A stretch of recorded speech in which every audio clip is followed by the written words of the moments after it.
స్థానంతో లేరు కదా ఇప్పుడు మొహమాటంగా ఏం లేకుండా చేస్తున్నారు కదా. అందులో స్పీకర్ డిప్యూటీ స్పీకర్ ఇద్దరు కూడా కసిగా ఉన్నారు.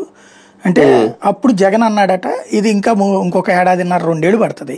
ఓకే, అప్పుడు 3 ఏళ్ల దాకా లెక్క ఉంటది. 3 ఏళ్ల తర్వాత ఒకవేళ వాళ్ళు అనర్హత వేశారనుకోండి, అంటే మనం ఈ లోపు చెప్దాం జనానికి టైం ఇవ్వట్లేదు అనేటట్టు. ప్రతిపక్షం అనేటటువంటి పాయింట్ని కూడా డిబేట్లోకి తీసుకెళ్ళండి. ఏంటది, ఇక్కడ 4-5 పార్టీలు ఉంటే మనకి ఇవ్వలేదంటే ఒక అర్థం ఉంది. గెలిచిందే 4 పార్టీలు, 3 పార్టీలు కూటమిలో ఉంటే 4వ పార్టీ అని మనకెందుకు ఇవ్వరు ప్రతిపక్షం? ఆ పాయింట్ని మనం కోర్టులో పెట్టాము. కోర్టులో పెడితే కోర్టు నోటీస్ ఇస్తే కూడా స్పీకర్ ఆన్సర్ ఇవ్వడు. ఆన్సర్ ఇస్తే అప్పుడు ఇది అవసరమైతే రాజ్యాంగ ధర్మాసనం దాకా మనం వెళ్దాం అనుకున్నాం, ఎలానీయట్లేదు వీళ్ళు. అది మోసం చేస్తున్నారు పబ్లిక్ని కానీ విద్యావంతుల్ని కూడా. ఇది జనంలోకి తీసుకెళ్ళండి నెంబర్ 1. నెంబర్ 2 వచ్చి 3 ఏళ్ల తర్వాత ఒకవేళ వాళ్ళు బహిష్కరించేది మనల్ని క్వాలిఫై చేసే డిస్క్వాలిఫై 2 రకాల పోరాటం చేద్దాం.